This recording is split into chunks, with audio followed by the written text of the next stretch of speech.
Me out to the Welcome to Let's Get To Live. Here's your host, Scott McIntyre, along with James Christopher, Emily Nyman, and Ed Rivera. Peanuts and Cracker Jack. Don't little shuffle there. We're going on. All right, well, that's not very interesting, but we're going to keep doing that anyway because we just like it. So, okay, never mind. Hey, guys, welcome to Let's Get To Live. We don't have Emily Nyman with us tonight, but we do have a return guest. Jim is feeling better, and he's back with us. We are so glad to have the captain of the ship is back with us. Yeah. And I'm wearing Jessica's least favorite clothing that I own, my short sleeve hoodie. Oh, man. Okay, Bill Belichick. Hey, man, don't knock the short sleeve hoodie. Jim watched Jessica me buy one. hates it. Speaking of short sleeve hoodies, that I could see the dad hat and the short sleeve hoodie combo actually would be interesting. Ed Rivera is with us. How are you tonight, Ed? I'm doing wonderful, baby. Today's my birthday. I am Jackie Robinson's jersey number. I am alive and healthy, and you know what? I'm with you guys here. So it can't get any better than this. This is the Ed Rivera birthday special extravaganza show of all shows. In which we're going to have sad Cleveland Guardians news. Yeah, right. It's all sad already. So. And then we're going to make him a cake of sadness. No, Ed, we're sorry that Emily can't be with us tonight. Emily's not feeling great. We hope you feel. But guys, let's be honest. Emily's not with it. The Yankees were officially eliminated. Emily's just in terrible shape, and she needs your thoughts and prayers. She's just in tears, and we just need to send our best out to her right now. Don't you think, Jim? Absolutely. I do think so, despite the fact that she's been salty with me lately. I want to show you how I'm a bigger person. No, seriously, and we obviously love you, and we want you back as soon as possible. In great shape. I was under the weather last time, so yeah, I actually tried to go back to school that Friday, and my boss said go home. So really, yeah, it was rough, man. It was rough. So obviously, Emily, we need you back in one piece to keep this ship together, because already we're a little off the rails. We're a boat and we're off the rails. That's a bad combination. We're a boat that's yeah, man, and our train is sinking. Guys, we are at the end of the season, though, the end of the tracks, if you will. The current state of the playoffs this week is very different than it was last week. I think we could say what a long, strange week it's been. Mm-hmm. It marks the first time in 30 years that Boston, New York Yankees, and the St. Louis Cardinals will not be in the playoffs. In the National League, we got 4 teams fighting for 2 spots, really. In the American League, there's a slash and a stab battle going on in the AL, it seems like, a street fight between 3 teams vying for the 2 spots. I realize this really, really, really, really, really sucks for one of the 3 of us right now, who's in the middle of it. But this is prime TV viewing, guys.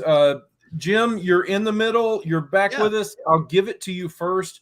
It's been a tough week for an Astros fan. It's been a tough week, and it's reminding me of the end of the 2018 ALCS, where it was over and all this injury news came out. Because I don't know what's happening. I don't know what's going on.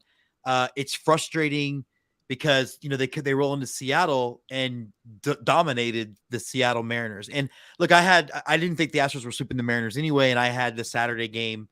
Our last night's game as being a loss just based on the matchup. But yeah, it's been weird. We were at the 2-1 game that the Astros lost to the Royals. And at that point, tip your cap. That cat had been pitching great for forever, but just weird. Astros do control their own destiny. And I think, Scott, we've talked about this offline. There's no one repeats in baseball anymore, much less goes to 6 straight ALCS or World Series. At some point, they're going to need a nap.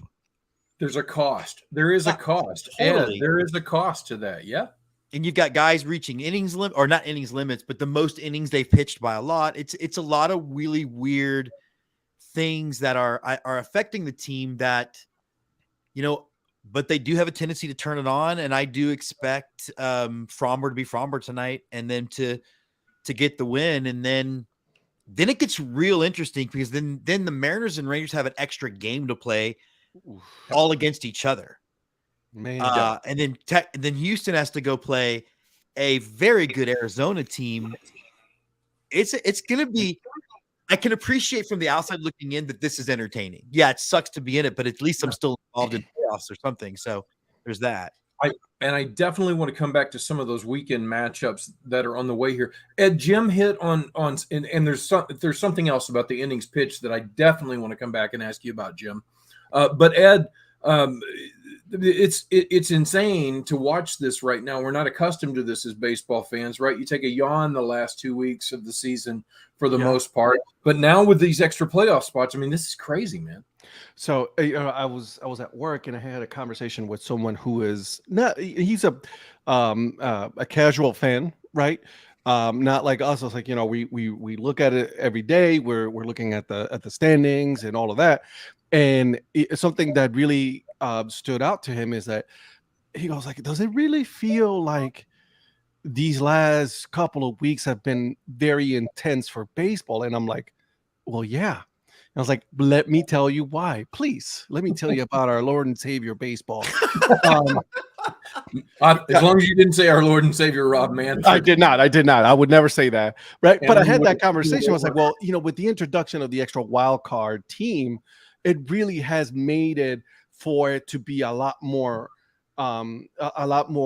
interesting. There's a lot more dynamics going. There's a lot more interesting stories and matchups that, like, for example, like you were saying, it's like, the Diamondbacks right now, they're going to be playing and they have to keep playing and playing hard in order to keep that second wild card spot. Right. So, for you, Jim, is like those are going to be tough matchups for the Astros. Yeah. And we are definitely going to talk about that. Jim, the innings pitch for the Astros. Sure. As an Astros fan, is this just a case of, it is what it is, arms are growing up at the right time, or has Dusty or Astros fans upset with Dusty here? Look, okay, so that's a two-part answer. The first part is everybody needs to remember that Luis Garcia and Lance McCullers Jr. were supposed to be part of this pitching staff and never even saw opening day. I guess Garcia saw a couple of starts, but either way, they've not been part of this team. No factor. Yep. Yeah. Now, Astros fans are mad at the manager like every other player is, and most of the time it's an invalid reason to be mad. However, Brian Arbor, who's part of our Let's Get To family, does Go Astros with us, has consistently pointed out that Dusty has been ignoring the third time through the inning rule, and they've lost games by the starters seeing the order for the third time. And it's been some of the same starters. And so you do have this factor of tired arm, and should they have rotated some guys up in the minors to give people like Hunter Brown a break? Probably. But right now though, the Astros have a day off tomorrow. So why aren't you going to your pen early and being aggressive with your pen like you would in a playoff race? Because you're in a playoff race. And there's a part of Dusty that I appreciate when he's always like, you know what, flush it and go. It's just a game. It's a game. But I think once you get into September and you're in a race, it's no longer just a game. Like now it matters. And I do think that there has been a little bit of mismanagement of the pitching staff. And I wonder this thing, and I'd love to get yours and Ed's opinion, because Dusty has been with the Astros about as long as he's been with every other team minus the Giants, if I'm doing the math right. And I think his career always ended because mismanagement of a pitching staff led to the team kind of underperforming. And this Astros team is not as good top to bottom as last year's was. I wonder, all of those things I think are coming together. Yeah, off the top of my head, I cannot tell you why he's been fired in the past. I don't remember, Ed. Yeah, I think with San Francisco, so like those things, right? Like it was just it got to the point where like the expectations were not being met, and there were some issues that, again, with mismanagement of pitching, giving up those easy wins that they should have as a team won, but late in games the opposite team came back to win them, and it's not just Dusty, right? I mean, I think there has been some managers this year that have been guilty of said things. I'll even from here in Cleveland for my team, right? I mean, I think, the injury bug hit Cleveland's, pitching lineup hard, but I think that Tito relied heavily on the same pitchers over and over and over again, and it came back to bite him in the rear. Yeah. Yeah, I'm looking back. The other thing too, there was a 2013 article. Sorry, to answer your question, by Ben Lindbergh of the Baseball Prospectus, who claimed that Baker had been fired from the Reds because he made stupid decisions and didn't follow analytics. That comes from an article about why the Astros shouldn't hire him.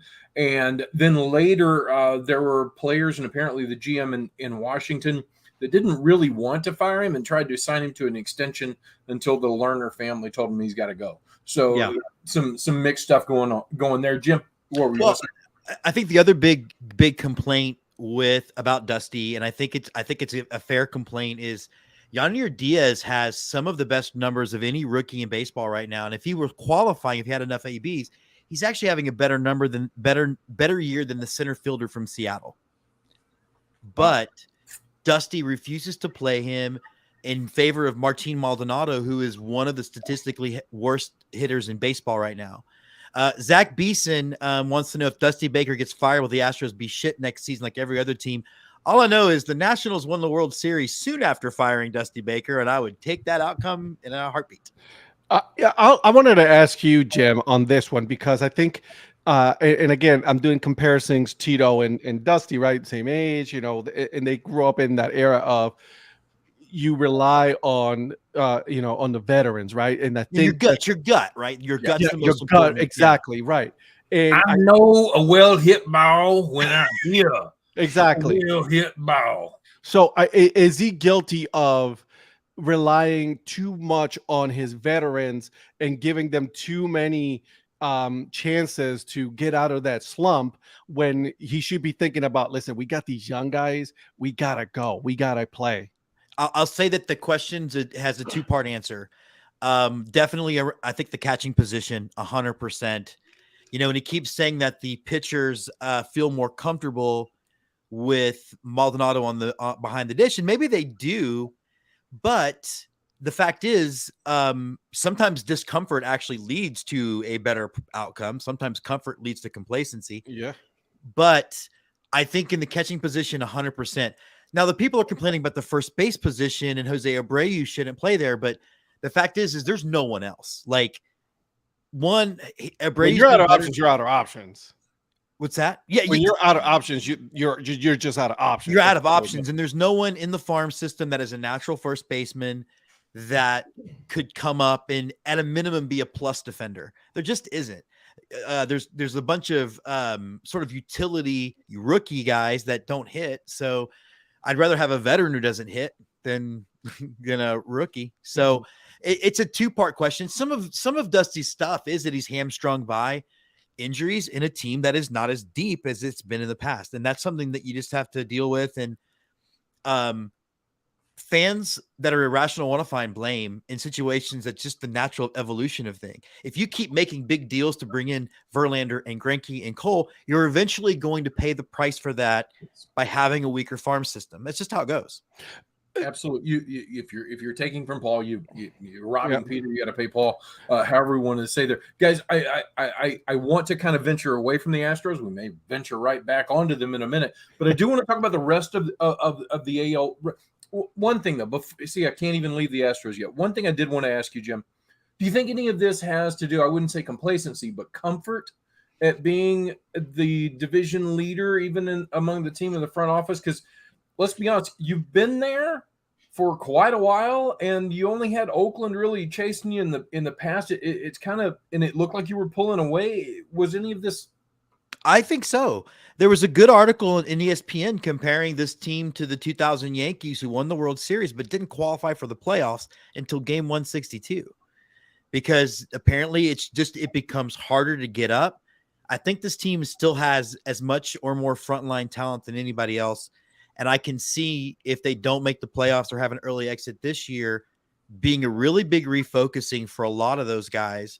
So, you know, I'm actually pretty zen about it. Like, I still have the 6 years that I've had, and I don't think this team is done. And I'll take those 6 years, to be honest with you. well, Yeah, but there's this is what I don't yeah, get, guys. Like, absolutely. I don't get the fact that there are people who act like this team's struggling. Like, I saw one guy who said I would gladly give up last year's World Series if it meant Dusty got fired. What? That's so stupid. That's the What? stupidest comment I've ever heard. It was, That's- yeah. So that is someone who probably also asked you if you want fries with that at his job.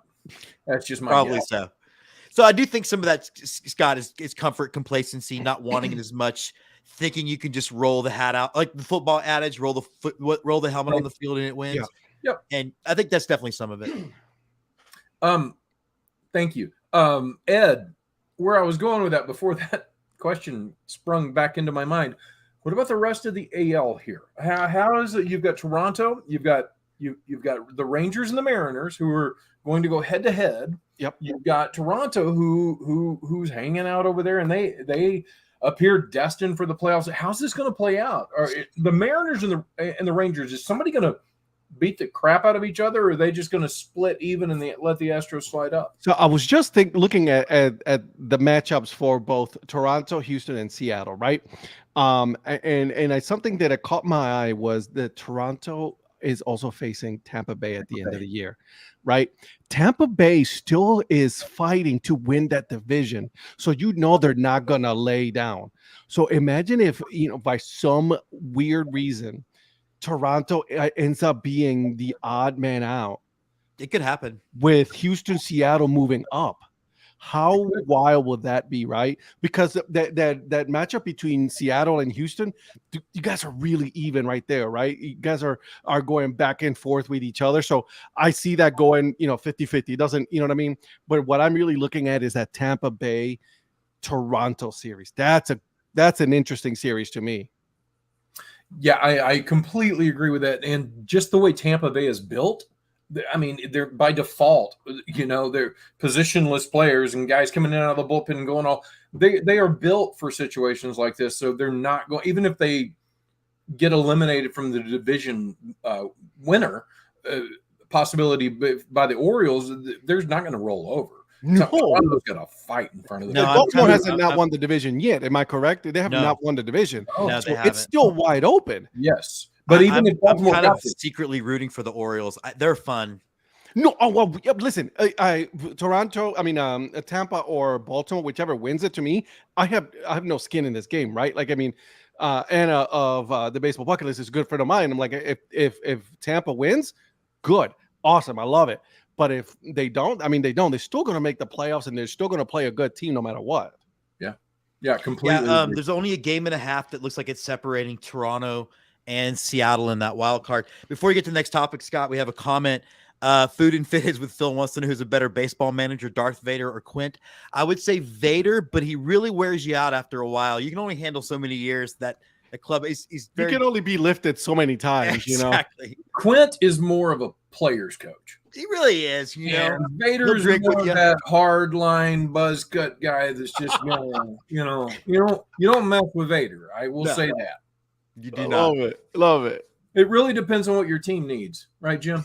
That's right. It really depends on what your team needs at the moment. Hey guys, also the National League. They play the playoffs over there too, even though they don't do that in St. Louis this year. But you've got 4 teams that are still fighting here. The Cubs. They're a mess. They're Oh my God, the Cubs are a mess. The Cubs are going. The Cubs are going to get eliminated because the Cubs are the Cubs. How's that? That's how it's going to be. They should be winning. one of these spots. It should be clinching one of these spots, and they haven't because they haven't. But you're going against Atlanta, and you're going against the Brewers, which both of them already won the division. So I mean, that could help them. And you've They got might be resting some other players. I don't know that it helps them though, Ed. Like, I don't know that True. it helps them because like Atlanta has that 3-day bye, right? They are not going to necessarily rest everybody because you don't want to give these You're guys right because of the 6 top, yeah. days off. Yeah. And for as much as a lot of old people groaned about this new playoff structure, I look at love the it. conversations we're having. I Absolutely. so love this You new know? playoff format. Yeah. I think this year has really been educational for baseball fans that truly care about the game. I mean, from people that I kid a pitch clock, that's Whatever. now they're like, oh wow, cool. I get to go to bed before 9 o'clock or 10 o'clock because the game doesn't go on until 11:30. I think there's been a lot of positives that have come out this year. But guys, before we get away from it, National League, who's going to make who's going to take these two final spots? You got Philly's in, Atlanta's in, Milwaukee's in, LA's in, but you still have. I'm still going to stick with my two choices that I had last week: Arizona, Miami. Yeah, I think so too. I think Ed's right. I think Chicago's going to fall apart. Also note, I don't need to take over, Scott, till probably 55. Okay. If we're running a little late, we can do that. We got this. I'll be honest, guys, just because it's been that type of year for Cardinals fans, Cubs are going to make the playoffs. You think so? No, I do. I really do. It's this time of year that just weird stuff happens. Atlanta's got nothing to. They're going to come. Well, they're currently Atlanta losing can't- 3-1 to Atlanta. So 3-1. Oh my God, that's it's Atlanta. If it was But like it's National League Cincinnati- baseball too. So yeah. Well, that's true. But I don't see Arizona making it because I don't think Arizona is going to dominate Houston in that series, and I think Houston's going to set Arizona back, send them backwards. So I guess that's the thing I keep forgetting. Like, yeah, I mean, but I do like Miami. I do like Miami's chances. I am with you on that, and I love to see the teal and pink and so whatever do all I. these other colors they're going to wear into I the love playoffs. it, man. But we've talked. I so love those jerseys. Miami's the best dressed team in baseball, I think. I really do. 100%, yeah. In almost every sport too. I mean, serious. I mean, if you think about it, really, when the Heat wear those like neon The colors, Miami Vice jerseys. Yeah. Oh yeah. teal and orange of Miami Dolphins are so good that every J.J. Abrams flick has wanted to put that in. Every teal and orange that you ever see is Hey, playing for the Dolphins. Fan of the show said you just gave an L take on Arizona, Scott. I did. So and I'm sorry. I got apparently Listen, if Arizona live makes out it, there, but yeah. if Arizona makes it, they better wear their Serpientes uniforms because those are some nice City Connect jerseys right there. Yeah, I love I think the Diamondbacks look from back in the day with the Luis Gonzalez and the Craig Counsell. Sleeveless jerseys. It was tight. It's coming back. It's coming back. I promise you. But guys, look, before we've talked about it a little bit. You got Houston at Arizona this weekend. You've got Texas at Seattle this weekend. You've got Tampa Bay at Toronto. You've got the Cubs at Milwaukee. LA and San Francisco are the matchup that everybody would have thought that this weekend would be like, ooh, Yeah. means absolutely nothing. Well, San Francisco's eliminated. Exactly. But if you would have looked at this at the beginning of the year, you'd be, oh, that's going to be a fantastic series. ESPN executives are slothering all over themselves to get that on TV, and it means nothing now. So I just find it interesting that which games matter in this format at the end of this year and which games you look at early on and they just don't. Home teams, though, guys, I want to get your take on this. Home teams this year are winning at a 5-2-0 percentage. So 52% of the games are won by the home team, exactly at that percentage right now. That is the lowest rate this century. That is the 8th lowest rate of all time. And I want to know, is this an attribute of where the game is at now and parity, if you will, or is this a complete fluke and it just happens sometimes? Or can we fully blame this on the Oakland A's for all the losses that they've tried to incur? I was going to say that between the Oakland A's and anytime Andy Tom Cheston attends an Astros game, but there's there's that. He was supposed to go tonight. He's in Seattle, and I was like, nope. Stay your ass home. Oh, you should have told him, go, enjoy it, enjoy the game. No, it's funny though. Where do Mariners I do? actually think it's parody, and I think it's everybody playing everybody. So I you love are that. you're seeing every good team coming through your stadium, or pretty much. And I think that might be the biggest contributing factor for that. That's a fantastic point, Jim. It really is, because I hadn't thought about that. Ed, I'm with him. I think, last year, right? That was the last year where there was the majority of the games were playing within your division, right? And now that we're playing, more teams across the league, it has come better baseball. Let's be honest. Yeah. You get to play a lot more of those. Granted, when Cleveland is playing the West Coast teams, I can't watch it just because they start so late. But it's good for baseball. Tell me about overall. if the Astros game has if the Astros game's in another hour and 20 minutes, Ed. Jesus, right? I'm going to bed after that. But I think that that has done that. I think also the evolution of the fan, in my opinion, also has contributed to this. Where in years past, the home teams always rely on the energy of the home crowd, and because ballparks have become more of a social gathering, right? You don't get those in too many others in the other cities that you do nowadays. Granted, you still got those cities like Houston and Contending teams, right? Like you're still right. And St. Louis is the best. Exactly, That's the St. best Louis, baseball right? experience I've ever had. But overall, it really has become more of a social gathering with baseball on the as their product as well. I think it's an excellent point, because except it doesn't impact teams like Tampa Bay, because let's get on it, when you're No playing one in front of cares. 3,500 people. I mean, you get used to 35. Hey, but they're going to be Costco. getting a new ballpark, so there you go. Right, was you're that? gonna have the same problem they have now. Nobody's gonna go because that's another show, right? Like that's a whole other. It is, but let's dive into it for a second. I mean, we got a couple of minutes here. Talk about that. The Egyptian just- IKEA tent that they're getting. Well, first of all, look, I'm glad they're staying, right? Like, So do I. I got to do an interview for Baseball Bucket List today, and Anna had her Tampa Bay shirt on. I love it, but the big complaint was it's in St. Petersburg, not in Tampa, and nobody wants to go because of the traffic, and they're keeping it in St. Petersburg. Are they building 8 new roads as well? I don't know, but Ed, Well, I you've thought it been- was going to be different though, right? Because it was like they're moving away from because of traffic, wasn't it? Or they're keeping it no, it's going to be in downtown St. Petersburg. interesting. on the island. On the island. Which is Yeah. which is kind of where they are now. See, I thought it was the opposite way, because like if it was in Tampa on the non-islands, then that would have been perfect. But now They thought they were going to move it to where the Lightning are and where the Buccaneers are, and they're not. that whole district. Oh my Yeah. God, Great- that would have been it's a perfect. Great area over there. Great area. Well, they're not the exact same problem. It's just in a more expensive, and you won't again be able to get bulk Charmin on your way out like you can now, because it's an abandoned Costco. Yeah, it really is. And it's a true Costco warehouse prices. And the seating's the same at the Costco that it is there at Tropicana.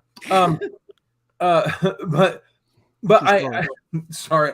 I think also I think those are both great points, guys, about home teams. I also wonder if it's because just do we have a bit of a, is this because of the schedule, or has there been any change in baseball that would go that, I look at this, I look at deeper pitching rotations, right? Back in the day, if you had an ace on the mound and he went every 3 or 4 days, you had, this guy was going 8 or 9 innings. He was dominant. You expected the win. It's Bob Gibson who's being rolled out. Yeah. It's Joaquin Andahar who's being rolled out. It's Bob Feller who's being right. And so I was thinking, does any of that play into it? But I really think the more I think about it, that both points you guys brought up are more valid. Well, no, but I do think you got a point too. Like now you're seeing your 5th best starter who could rotate through the season because whatever, and sometimes 6th. it's sometimes Yeah. sometimes 6th. And so you're not seeing as deep of a, now that you've gone 5, you're going to see a a diminishing return the deeper into your staff that you're going to get. So and then back up. yeah, and if you've got you've got Garrett Cole coming in to place Brandon Belak. I mean, I like it. It'd be like that sometimes, but still, there's a clear advantage there. True. Ed, You know, and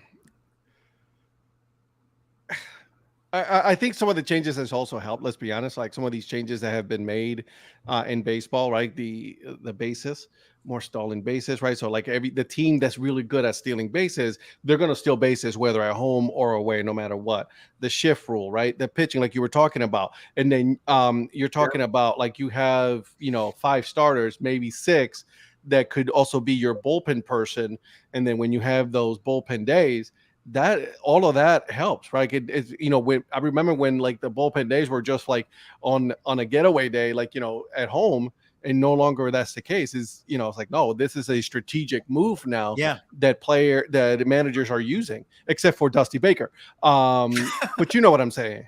he thinks his bullpen is 3 people deep. It's just the 3 people that change every couple of weeks. Hank Aaron once told me In the arm barn, baby. that if your bullpen needs to be more than 3 people, you got too many arms in your bullpen. You got it means you don't have one. It's not quarterbacks. That's I also, guys, as we look at this, we talk about the changes and how much better baseball has gotten this year. Who's Hold on, Andy Tom Chesson said, "Now that's a group of swinging dicks if I ever saw one." Yeah, Andy, we're definitely. There you go. Let's put it out there on the screen. Yeah, if anybody wants to see another group of swinging dicks, please sure to join us on Friday for Y'all Fight Series, in which Andy Tom Chesson will be there in place of Ed, which means it'll be. I have to repeat. It'll be a smaller swinging dick show. So Andy, we did have a joke at your expense because Scott said, the winning percentage at home is like really low, and is it just because of the A's? And I said it's also because of any time Andy steps foot in a Minute Maid Park. So. And then he's about to go up there now. Be like, oh, okay, is that how it goes? All right, we're about to go to the game. Bodily harm, Andy, if you go to the game in Seattle, so stay in your hotel room.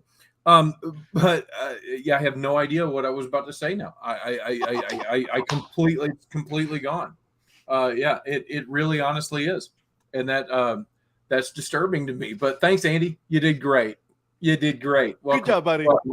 Guys, let's slide into something else. Ed, I want to talk to you about this first. Sure. From all intents and purposes, it looks like after being born in 1959, when his dad Tito was already in the major leagues, and his dad stayed in the major leagues until 1970. He himself was drafted in 1977 and has been in the big leagues in one form or another since then. Looks like this will be Terry Francona's last weekend. What are your thoughts? God, I'm about to get some hate for this. I think he was great for Cleveland. I think he changed the culture in Cleveland. I think what he did there has been amazing. He broke the whatever disaster was in Boston before he got there, right? So he's Hall of Fame in my book and in everybody else's book. I'll give him that. I think it was a year too late. It usually is. Right. It usually is. Once guys get to that point, they've been around they usually, I think La Russa left more than 1 year too late. La Russa should have never come back in the first place. He should have just stayed retired. Yep. And I don't even know if we got a real alive La Russa or if it was like, mummy La Russa, but let's we had in Chicago, they're just propping him up. Right. But but my point is like Tito is going to be great. I think he'll probably eventually get some like front office job, and then he'll finish out, the rest of his career like that with Cleveland or whoever he goes. But what I think now is that Cleveland is at a crossroads.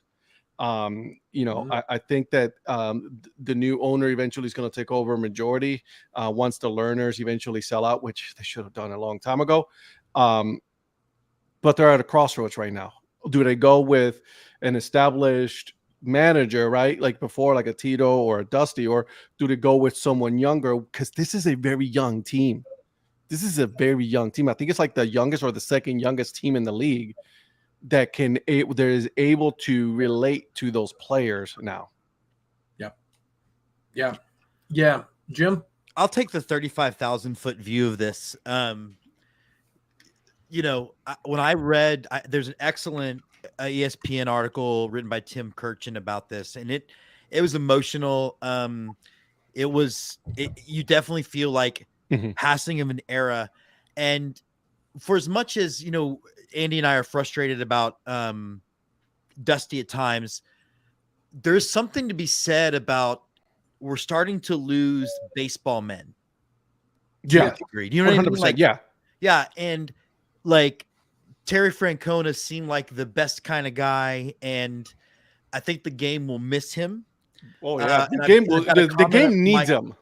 Yeah. I mean, we need people like that. And I've got a comment from Mike Sellers, speaking of last week's Miggy Cabrera, right? Like we are losing, and I know that every generation goes through this, but we're losing an entirely generation of people that made baseball what it was. For us, at least, at the very least. Exactly. Right. Because then you have, Sandy Koufax, you had Babe Ruth. Like, that generation lost those players, right? I think that we are in that time now where we're losing our generation of players. What you're describing, Ed, is Buck O'Neil, who is probably my favorite personality in the history of baseball, talked about this in Ken Burns' documentary, how I'd never heard a crack of the bat like Babe Ruth. And then I didn't hear anything like it before. And then I heard Bo Jack. Like you're right. Like it's going to keep going because the game keeps going. Yep. But I don't know. We're going to be sentimental about it. Absolutely. I think we lost the guys from the 60s. I think there were a certain type of guy in the 60s, and then the 70s kind of, flared out. Yeah. I think, and then these guys from the 80s and 90s that were players then, retiring then, who are now retiring from managing. Now, I think that was the second era, and I don't know if there's a third. There may be, but I'm not sure there's going to be another wave of really baseball guys. I think that you said it right, Jim. But I think the Miggy Cabreras that are ending, the Adam Wainwrights that are ending their careers. I mean, it really is. It's sad to watch about Wainwright in a second. But I want to deal with Andy's comment. He said, by the way, Seattle local news going nuts after 22 hours because some kid threw a ball from the stands and hit George Kirby. And they're quoted as saying, our first thought it was an Astros fan. He's in a Mariners jersey, guys. There's video of it. Seattle, just go back to giving away free heroin. Pay attention. Let everything else for the adults. But no, Scott, did you check out the article about Wainwright and Mauricio Dubon and all the good Waino does overseas? And now Dubon's going to go on a mission trip with him. I mean, that's why Adam Wainwright, he's built schools, he's pumped water into places that don't have fresh water. He's done that a lot in Haiti and Honduras and other countries through Caribbean and Central America. Wainwright, and he gets all these big leaguers. It's big league something. I cannot remember the name of it. Does a great job with that. And it looks like Adam Wainwright's going into the broadcast booth also. He'll be on the Fox coverage in the playoffs. So super nice. That's awesome. That should be exciting. I also, now coming back from the Terry Francona is like a fantastic baseball guy. I think as a manager, it epitomized the same way he was as a player, which was just gritty and scrappy. Yep. I think that was him. But I'll always think about him as a guy with standards for how he dealt with Bauer after he threw the ball over center field. And there was none of this like placating him. It was like, what the fuck is wrong with you? What are you doing? There's a thing. And again, Andy has a comment up that he thinks that Acuna and maybe Julio Rodriguez might be the guys for this generation. The one thing I was thinking also, Andy, to that point is if there is a third wave, I don't think it's American players that make up that third wave at all. I think the next one will be the foreign-born players who are the baseball guys, right, Ed? Yeah, well, I was just going to agree with that. But and imagine also, we thought that Mike Trout was going to be that player, but he signed that massive contract with Los Angeles, and he disappeared, and he is no longer the face of baseball. Yeah. What about his last the interview he did when he was cleaning out his locker, and he said, they said, "Are you coming back to the Angels in the Angels uniform?" He said, "Well, I'll talk to them about that in 2 weeks." I think he will ask for a trade and be traded. I And do people too. will trade for him no matter how big the contract is. That 7 years to something, I think it is, that he has left on that contract. Yeah, somebody, New York will pay that money. The other team in LA might pay that money. Somebody will pay him. But to He's your still gonna point- carry the injury risk wherever he goes. Right. But to your point, Scott, I think that this is the era of, now that we are really truly seeing the era of foreign born players, not just Latin America, because you got a lot of Asian countries that are Totally. really taking over. And then the way they play over there, they're bringing that flair over here. And I think that mix of players from all over the world is amazing. Poor Zach. And he's an Angels fan too, which I feel bad, Zach. Forever. No, I think the team that's going to suck forever is Oakland, no matter what. But yeah, I cannot wait. Vegas? Acuna, Julio Rodriguez, right? Cruz from both Pittsburgh and Cincinnati, right? These players are just dynamic. Two guys who just retired last year. Chaz Chisholm. Oh my God, come on, guys! Yadier Molina, Albert Pujols. Don't be surprised, guys. Do not be surprised if you see Yadier Molina managing in the majors. Yeah, they wanted him in St. Louis this year. Compared to the clown act we got, I don't blame them.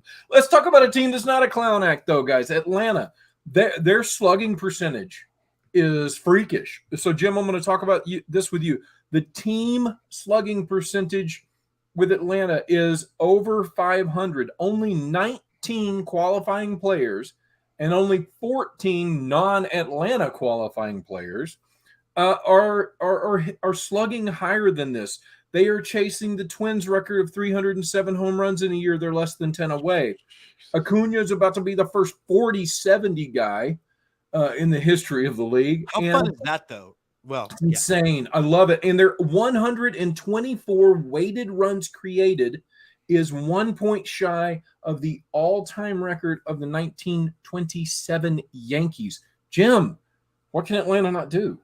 Well, I mean, they're clearly one of the best offenses in baseball, and the 2019 Astros had numbers similar to the 27 Yankees, except Yes, they didn't have the stolen bases because the stolen base wasn't a thing.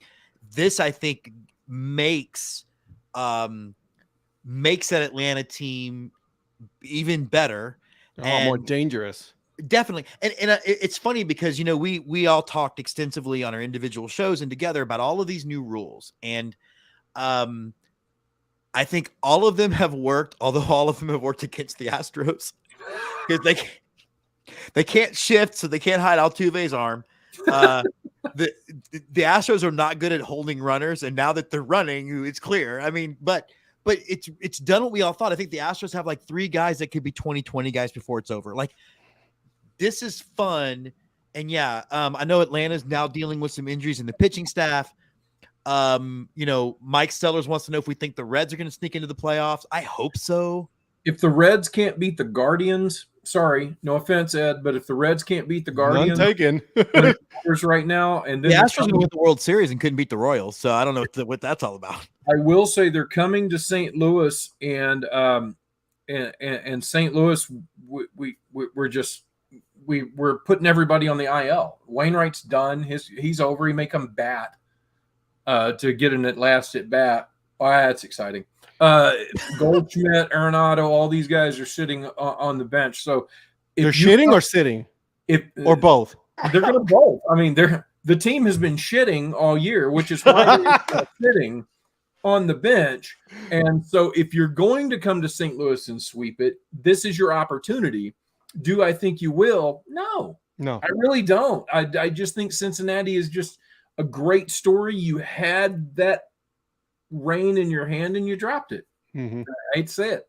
I'm with you. I don't think they're a going lot to of make young it. players that they can build on. A lot of exciting players. A ton of young players. Back to the stolen bases in these offenses. Yeah, I think the stolen base has been like we talked about it years ago, literally years ago, Jim.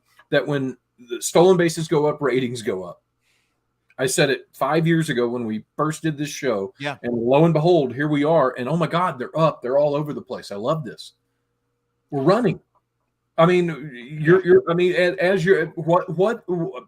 just want your thoughts. I mean, I'm a fan. AL versus NL thing, yeah. I'm, a lot of people are going to kill me on the whole, like, all on the shift, and every single rule that they've implemented so far.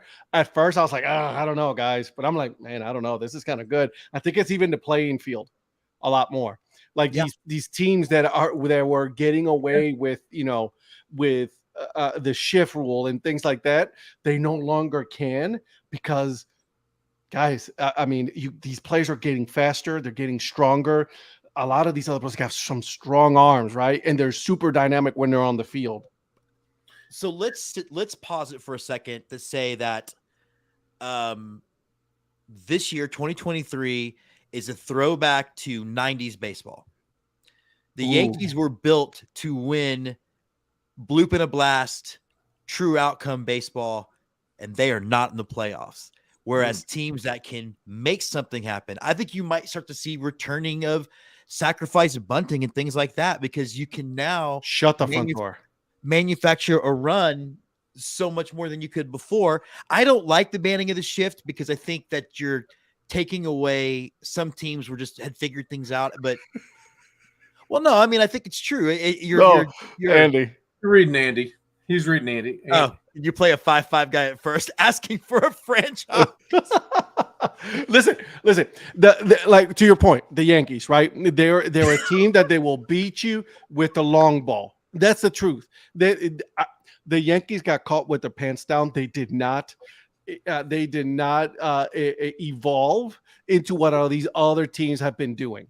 Yes, you can have a couple of strong bats, but you also need a fast runner. You also need some smart players that are able to steal the bases and play good baseball. Giancarlo Stanton is a statue that all he can do is just hit, and he can't run for shit. You know what I mean? Judge is great, but you know what I mean? Also wasn't there half the time. Josh Donaldson, it is the absolute turd nugget of the team, and that's why they got rid of him. Right. So, I mean, they only got this one shaped player, big, strong players. And then either you hit or miss. That's it. That's all you got from them. Yeah.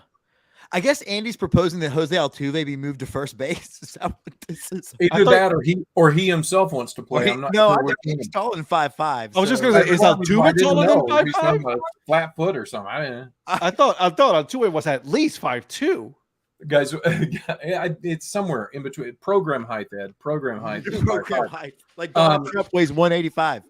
Guys, I normally definitely want to end us on a high note, but right now it is a high note. He was 86 years old. Brooks Robinson passed away yesterday. The face of the Orioles franchise, and Jim, you had mentioned earlier that the Orioles are already kind of a feel-good story. I think this makes them more so. It really does. And, we talked about generational defining players, and, Scott and Ed, we're all guys of a certain age. And so the first step is seeing all our heroes retire. Well, that's happened. And now the next step is going to see them passing away. And I think that's what you're seeing with that. And I actually got to walk around Camden Yards this year when I went down to when I was in the area for Fredericksburg. So I drove over to Baltimore, and they still have a lot of love for Brooks Robinson at that place. And there's signs for him. And you're right. He lived a long, healthy life. Great 16 career. straight Gold Gloves, man. Come on. Yeah, great career. Yeah. And Jim, I don't know if you remember it, but when we covered the Arkansas Travelers during the day, you and I actually drove over to Lamar Porter Field, and we were at the field. I showed you the field where Brooks Robinson grew up playing. I do remember. Yeah. So it kind of cool stuff. Ed, Robinson was a vacuum at third base. Safe to say, the Robinson and Robinson connection of the late '60s was something I never got to see really because I'm not 70. But and I also saw like he's the one. Either him or his company was the one who supplied those orange uniforms for the team. So yeah, right. How wild is that? I mean, those things were, like Cleveland had the all red jerseys. They had the all orange jerseys.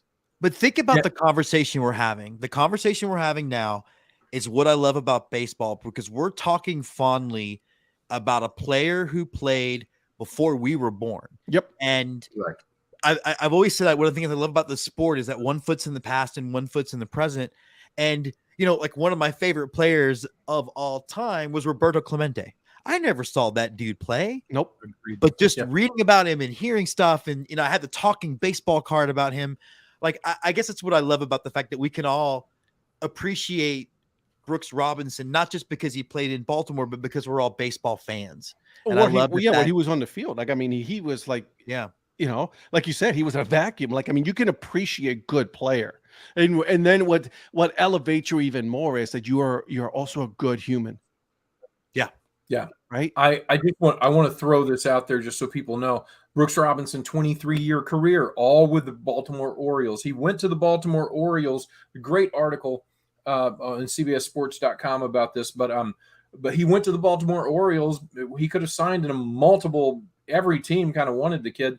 He went to the Orioles because they were new, they were thin. He thought he could make the big leagues.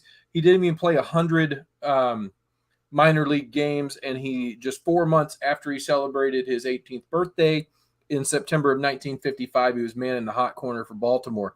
He hit 267 with 322 on base and 401 slugging with 268 home runs and 1,357 RBI. He won 16 Golden Gloves. Wow. He made 18 All-Star games. He was voted to the Hall of Fame in 1983 with 92% of the vote. The 1964 Most Valuable Player, as well as the 1970 World Series MVP and the 1966 All-Star Game. I think we can say Brooks Robinson was pretty phenomenal. Guys, all good things come to an end. And Jim, this is where I hand it. For Brooks Robinson, thank you for his game. Wish his family and friends and all that the best. As he comes to an end, as the season comes to an end, as this show tonight comes to an end, I hand it to you. Well, as this show comes to an end, this episode of this show, another show is about to come to an end. We are about 9 minutes away from the finale episode of Let's Get To premiering on YouTube. It's the first time we've done any of this. I'll be on there answering questions as the episode goes, but it's a fun episode. We're going to cover our Fredericksburg Nationals trip.